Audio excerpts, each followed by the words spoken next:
So if you've been following this series, you would have seen all the prep work in the previous video. If you haven't, I will leave a link in the description to the previous videos and also a card in the top corner of your screen so that you can look through the whole series on this car as it's unfolding, or if you're finding this at a later date, then you can watch back through. So in the last video, we got the whole car prepped, everything's done, everything's finished. We just need a final wipe, a final tap cloth before we get some paint on it, and we're just going to need to put a tiny little bit of soft edge foam in a few little areas where the blends are, just to make sure that everything's sorted. So that's what we're going to be going through in this video. I'm going to go through the whole paint process. So I'm going to go and get my spray gun sorted out and get my suit on, and then I'll join you guys back in a second for the paint.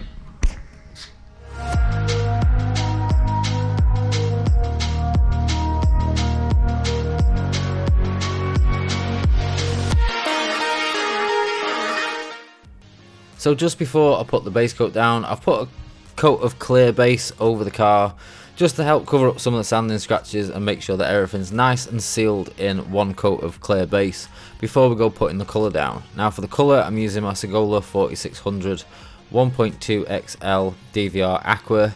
It's a brilliant gun, whether it be for water base or solvent based clear coat. I found this these days my absolute go-to gun as far as base coat goes. Now for this, we are using solvent base coat, and with it being slightly warmer weather at the moment here in the UK and the weather's starting to warm up, these days I have switched over from the fast thinners that I would use through the winter to using a slow thinner through the warmer months in the middle of the year.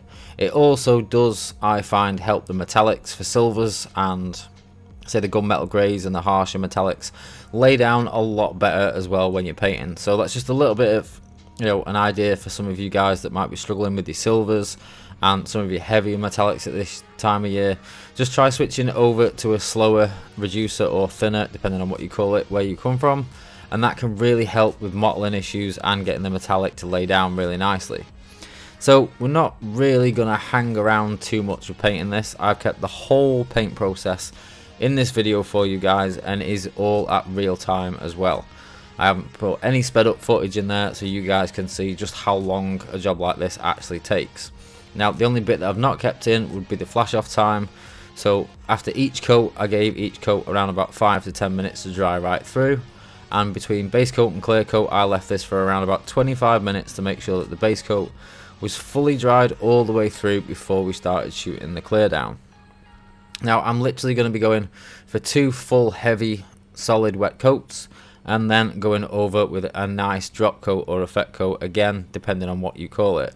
We're also going to keep it nice and low to the middle of these pillars so we don't risk anything as far as the clear blends go later down the line, because we don't want any of this base coat hitting any of the areas where we need to put the clear blend. If you get the base coat on any of those areas where the clear blend is, when you try to polish those clear blends out, you will end up with quite a very noticeable line, because the edge of your colour will meet the edge of your clear. So it's always good to pay special attention around those areas and take it a little bit slower and a little bit more careful than you would on, say, the largest part of the car like this, where I'm just going really heavy and I'm going for a full wet coat and full coverage in one go. Up those blend areas, I'm just going to take it nice and gently, nice and slow. Focus on your gun control and take a lot of time and pay a lot of attention to where the colour is landing. So I did decide that as soon as these are open and they're all masked up, I might as well just give the whole inner sills a nice fresh coat. That'll get rid of any marks from anybody that's been getting in and out of the car at any point. And when it comes to the wing, I want to obviously mimic the fact that I'm blending the door into the wing here, and obviously we're painting the bumper, so I just want to give it a light flick in on this front edge and fully cover that front edge, and then I'm just dusting over the centre of the wing. Now I'm trying to keep my gun angled so I don't get any of this fresh colour on the top of the wing, because I don't want the top of the wing to be off colour to the bonnet, which obviously then would make the job look not right at the end of it. The doors, obviously they're getting complete solid painted, so they'll be getting done the same as the side. Just 2 very full wet coats across there. And we're trying to keep this to a nice 50% overlap all the way across the door, so we get a nice even coverage and a full coverage from this first coat. Now with it being a black, it will cover really well on this first coat, So we'll literally just go for a full coverage on the first coat. The second full coat that we're going to put on is just going to be a kind of a just in case coat. So just in case we've missed any edges, or there's any spots where the overlap didn't quite meet, or there might be a tiny little bit of reaction somewhere. This will cover it all up, seal everything up on the second coat, and then on the third coat we can go across and hit that drop coat across the rest of the car, just to make sure that we've got no banding where we've put these really heavy laydowns of colour, and just to make sure that all the metallic's nice and even and it's nice and popping when we come round to clear coat it. And as you can see, that is about it for coat number 1. So coat number 2, we've left this around about 5 to 10 minutes to flash off. We're going to put coat number 2 down in exactly the same way as we put coat number 1 down. Now, while you guys are watching this little bit of footage here, I just want to say a massive thank you to all you guys for your well wishes and your messages over the last couple of days. As some of you know, I was taken into hospital on Saturday. It was my own doing. I've been working way too hard between the businesses and YouTube and family and everything, and I just haven't been getting enough rest. I was very lucky, and I'm home and I am okay, and I am recovering at home, so there's no issues there as far as my recovery goes or me going back to work shortly. I just do have to take things a little bit easier. So I would suggest to any of you guys out there that with lockdown being reduced, and obviously we're all back to work and things are really busy, and we really want to get back to it, and we really want to get cracking, because we've all had a very tough sort of 14-16 months with lockdowns and the virus and everything. Just take your time and take some time to get some rest, because Saturday for me was just a normal day. I was at my nephew's first birthday party. I felt absolutely fine all day. Even when I got home that night, and it wasn't until very late on, it just came on, and within a matter of 10 minutes I was just completely useless. I couldn't walk, I couldn't move, I couldn't speak, I couldn't see properly.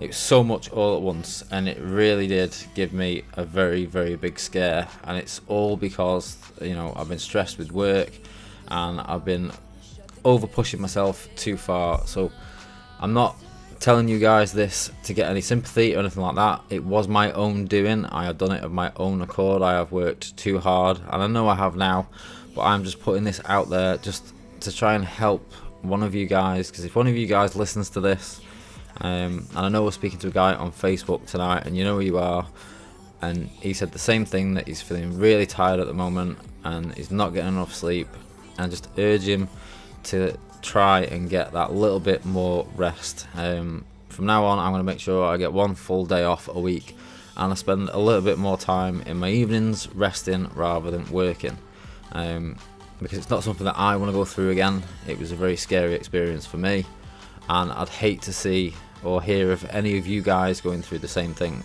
So please guys, learn from my mistake on that one and take as much rest as you need, because the only thing that I could think of when I was in the hospital was my kids. It wasn't work or painting cars or YouTube videos or anything like that. The only thought I had going through my mind was what's going to happen and how my kid's going to feel. So there are more important things in life than work. So please, you know, take it as a warning. I do not want your sympathy. Just please, you know, take it as a warning, and if you need to, take a step back. And if you're somebody that doesn't like to talk and you need a chat, you can get me on Instagram, you can get me on Facebook, on our Facebook page. Just drop in for a chat if there's something that is bothering you or concerning you, because I would rather speak to any of you in person and have a chat with you and try and help you out in any way possible than get a message from you to say that you've ended up in hospital or that something bad's happened because you were overworked. And before anybody says anything, this video was already edited a couple of days before I went into hospital. I just hadn't done the voiceover yet, and when I was sitting there today, I did feel like I wanted to put it out there, what had happened and why it had happened, because all these videos that we do on YouTube, I always do them in order to try and help somebody, whether it be help them with something good or help them with something bad that they're struggling with. So if I put this out there and this helps one of you guys to slow down a bit and think a little bit more about your health over the job that we're doing, then this is why I decided to do the voiceover today. Well, it's fresh in my mind, so I could just get this across to you guys, because you know it's been a rough experience for me, and I'd hate to see anybody else go through the same thing. So back to the job at hand. As you can see, we've got all the base coat down. Everything looks really nice, really clean. I've put a little bit of base coat up that pillar just to eliminate a few little stone chips and just take your eye off those a little bit. And now it's time for clear. So for clear, I'm using the same gun again. I've got the gun set to around about between 1.6 and 1.8 bar. I find this gun works quite well for clear for. Although now the warmer months are here, I have recently just switched back to using my 1.3 XL. But it was around about, I don't know, a week or so ago that I painted this insignia. Because obviously we can't edit and upload a video the same day that we're painting it. It'd just be near impossible because it'd take too much time to do the editing side. So I have switched back now to my 1.3 XL. It's a bit easier to use in the summer, and I find that it just puts out that little bit extra paint. Now the weather's warmer, I can handle that extra paint flow with the bigger nozzle. I've got this set to around about 2 turns out on the fluid, so we've got a nice even wet flow. It's not too much, but it's not too little either. And we're running around about a nice 50% overlap because we want to replicate that nice factory peel on this car, so hopefully when it's finished we can get it matching in with the rest of the car. And I'm also running around about 10% slow reducer again in this, just to help a little bit with the flow out, because on this particular day it was quite a warm day, so that little bit of extra reducer will just help it flow out that little bit more. Now once I'd finished the tailgate, obviously we'll move on to the shell section. Now I did decide to do the whole top of the pillar because I didn't really want any clear blends going on the outside of this car, so we're doing the whole pillar and the rail all the way across the top there, so it'll end up with a nice clean finish when it's done, and I can just buff off those tiny little blends underneath where the soft foam is on the inside of the doors.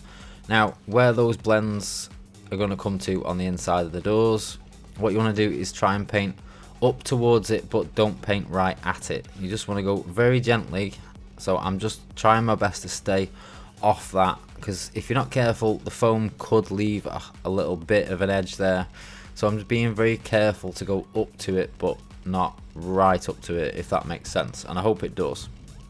And then again we're just going to do a very standard paint on the rest of it. We're going for 2 full wet closed coats with this, and we're going to be running, I'd say, around about a 10 to 15 minute flash off in between these 2 coats, which means that I can go out of the booth, just grab a quick drink, stock up on some more clear coat in the gun, let this flash off while I'm doing that, and then I can come back in and go straight on it with the second coat of clear once this first coat has fully tacked off.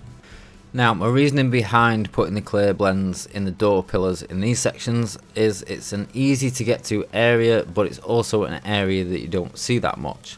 So up by the rear quarter window, that's a very, very tiny part of the bodywork that you actually see. So you will, once I've polished that out, even if it did come back the tiniest little bit, the chance of you actually seeing it would be slim to none. Obviously right down in that front corner is blocked off 90% by the door and the door wiring and that sort of thing, and I've put the one on the center pillar in exactly the same place. That's where the check strap bolts on, and that's where the wiring and everything goes through. So once they're polished up, there'll be no chance of seeing a clear blend there. So for me, that would give me the neatest, cleanest job as far as having to put blends anywhere on this car, especially with it being a black car. I would say that black cars would be one of the worst for potentially showing up blends in the future, or they may show up the quickest if they are not quite 100% right, because obviously black is one of those colours that will show pretty much every single defect that you can see on the car. So putting those clear blends in those areas, it was a case of not the easiest place to put them, but it was the most sensible place to put them to take your eye off them down the line. And obviously once they're polished up and the panel work's back on, 90% of where I have put those clear blends will be covered by parts or ancillaries, stuff like the check straps and the wiring and that sort of thing. So to me as a painter, I'll always be looking when I'm doing a clear blend or something like that for the best place to put it that is not the most obvious and right in your eyesight, because all those areas, say like the very top here, that would be to me like an A-class part of the car. That is where your eyesight is. So like the tops of your doors, the tops of your wings, the bonnet, the top of the tailgate, all those areas that are in your direct eyesight would be the most important areas. And like down here on the bottom of the door would be the less important areas, because you'd literally have to get on your hands and knees to get down there and see. If I'd say put a tiny little clear blend along that edge at the bottom, you know, you'd have to be on your hands and knees to see it on a car like this, because that would be literally on the floor. So if you're ever putting clear blends on a car, it's always good to try and plan out your process and think about what you're doing and where you're putting it before you actually start the masking stage and your prepping stage. You know, try and plan your job ahead of time to make it that little bit easier, and obviously you're always looking for the best option for the final outcome on the car. So here we are now. We've given this around about 10 to 15 minutes. Everything's nicely tacked off now, so this first coat is dry, or is tacked off, sorry, it's not dry. And then we can come across now with a second coat. So on the second coat, I've come out an extra half a turn on the fluid, and we can just put that little bit more fluid down on this coat and just smooth everything out a little bit.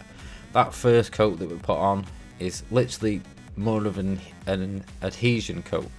For me, it's your first coat is just something for your second coat to stick to. So what I'm looking for is a nice even wet coat, which will then leave me with a nice even tacky surface, so that when I come through with my final finishing coat and my final full wet coat, I can go a little bit heavier with that second coat. It'll take a little bit longer to flow out because it is a slightly heavier coat, but once it does flow out, it will look really nice and really clean.